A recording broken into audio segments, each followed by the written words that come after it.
जी हम लोग के समक्ष हैं और हम सभी मुद्दों पे इनसे चर्चा करेंगे और अपनी पीड़ा हम इनको बताने का काम करेंगे।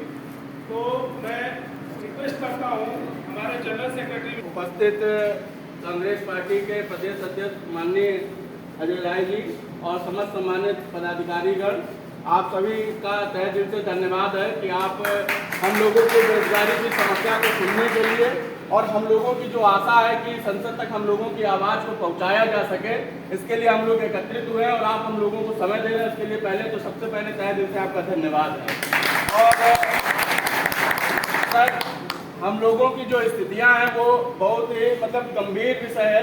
रेल अप्रेंटिसेस के विषय में आपको बताना चाहूँगा कि पहले हम लोग जो है ट्रेनिंग कराई जाती है।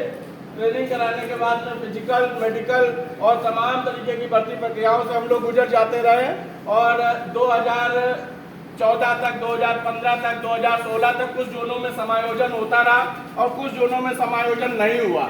और उसमें भी कुछ स्थितियां इस तरीके से हुई कि कहीं पे 2012 से भी बैठे हुए, कोई 2010 से बैठे, कहीं 2008 से बैठे और कहीं पे 2017 तक भी सेंट्रल रेलवे मुंबई में समायोजन हुआ है।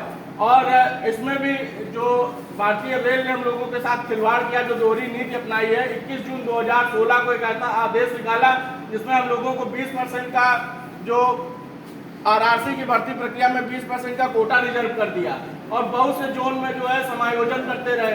तो इस तरीके से हम रेल अप्रेंटिसेस को आपस में लड़ाने का भी कार्य किया। सबसे बड़ी समस्या हम लोगों के बीच में ये है। दूसरी बात जो हम लोगों के बीच में, जब हमारा फिजिकल हो चुका, जब हमारा मेडिकल हो चुका, जब हम लोगों को ज्वाइनिंग बाकी रह गए, समायोजन बाकी रह गया, इसके अलावा पूरी भर्ती प्रक्रिया से अगर हम गुजर चुके हैं, तो आखिर ये दोहरी नीति हम रेल अप्रेंटिसेस के साथ क्यों अपनाई जा रही है?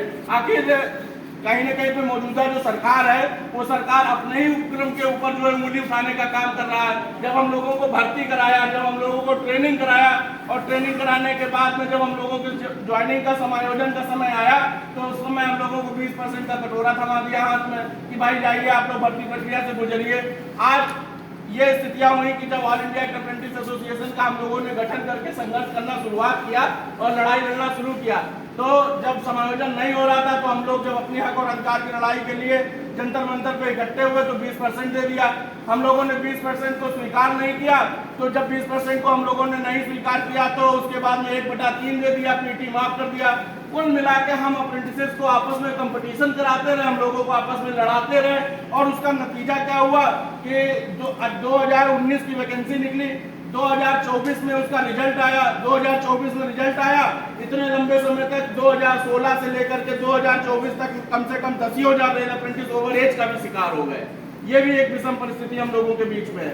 इसके अलावा जब वैकेंसी आई तो वैकेंसी में जब हम लोगों का समझौता हुआ कि 1/3 पीटी माफ देंगे, तो उस समय लास्ट क्षण पे जो है हम लोगों का 2/3 का एक फार्मूला उन्होंने लगाया, 1/3 + 2/3 = 1। तो जो हम लोग मेहनत करके नंबर लाए और उनमें भी कम से कम 2/3 करके तमाम विद्यार्थियों को फेल कर दिया। आप लोगों में हाथ खड़ा करके बताएं कितने लोग 2/3 के शिकार हुए थे, हाथ खड़ा करके बताएं। देखिए सर, ये समस्या है हम लोगों के बीच में। अगर समझौता हुआ, नियम बना, नियम बनने के बाद भी एक ऐसा नियम तोड़ दिया, इतने नौजवान जो है बेरोजगार के बेरोजगार रह गए। और आपसे विनम्र निवेदन हम लोगों का ये है कि हम लोगों की जो हक और अधिकार की लड़ाई है उसमें आप जो है हम लोगों की आवाज बने। हम लोगों की जो भी, वैसे तो हम लोग छात्र हैं, अगर कोई कमी हो जाए तो उसके लिए क्षमा करेंगे और मार्गदर्शन हम लोगों का जरूर करिए। और आशा है कि आप जो भी मार्गदर्शन हम लोगों को करेंगे उसमें हम लोग कार्य करेंगे और हम लोगों को सफलता जरूर मिलेगी। और चंदन जी हम लोगों के बीच में मौजूद हैं।